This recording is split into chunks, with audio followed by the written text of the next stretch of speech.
Are you trying to get started on the Atkins diet and need some tips and just a little bit of help getting started? Well, I'm going to try to help you out the best I can today.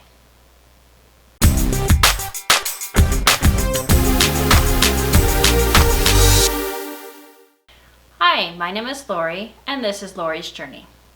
I make videos about my journey going through the Atkins diet, and I help you along the way. So I'd really like to just share with you today a few little tips on getting started with Atkins. I know these things have helped me a lot, and I'm hoping they do the same for you. My first tip is, if you can't go cold turkey, start with one meal. I would suggest dinner if that's the meal you're at home for, or if you work nights, then make lunch be your low carb meal.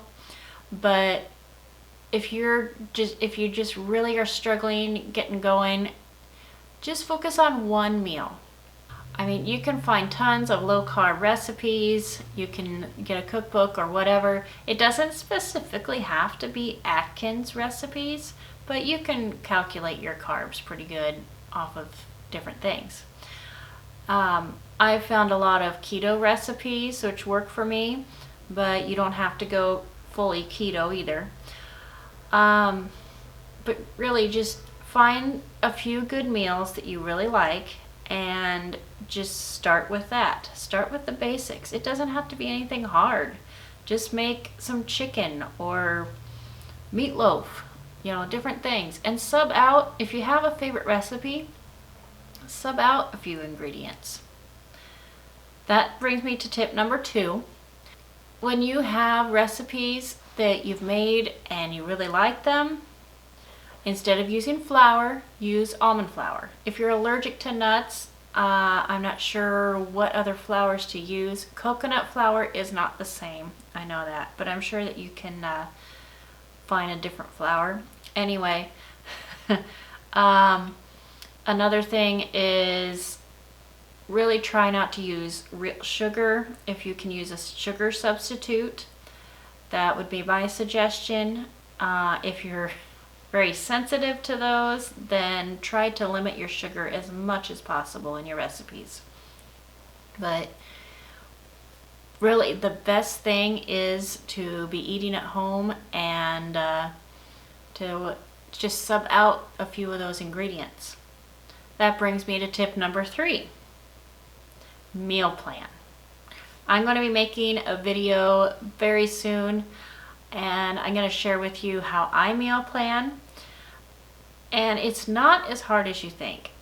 I thought it was hard all these years, and somehow I found the tool that has really helped me, and I'm going to be sharing that with you guys as well.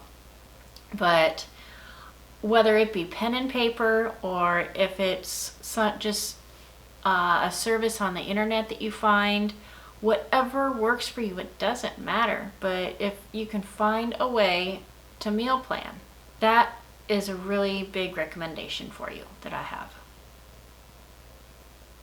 Snacks and candies. They gotta go, guys.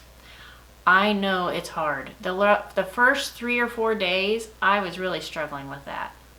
I was so addicted to ice cream and, oh man, Reese's peanut butter cups. I'm sorry if I'm giving you the cravings just talking about it here.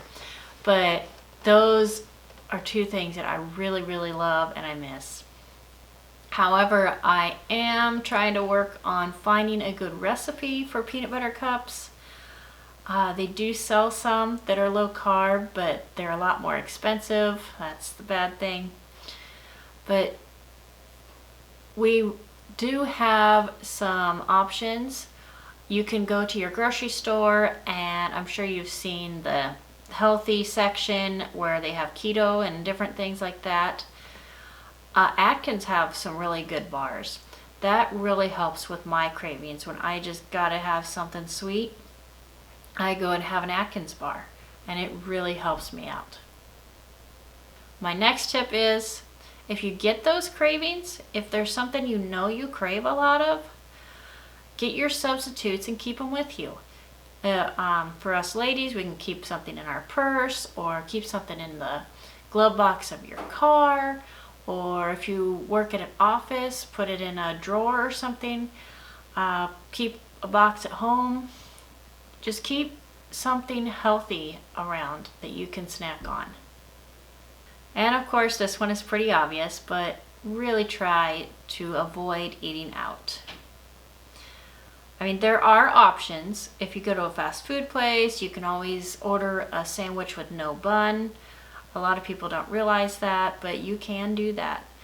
Or if you feel embarrassed or whatever, order the sandwich and just take the bun off and then eat it with a knife and fork. Or you can ask them to wrap it in lettuce as well. They will do that. If you're at a different kind of restaurant, go through the menu. A lot of times, I mean, you can check out the gluten-free menu because it's not necessarily low carb all the time, but there's some good options there. But if you do eat out, make sure that you're not going out all the time, because we are trying to be healthier, not just reducing the carbs, but healthier in general, I would think. I hope these tips were something that will help you out getting started. If this was helpful to you at all, that you will like this video and subscribe to the channel. Don't forget to hit that bell icon so you'll get notified whenever a new video is released. Until next time, join the journey.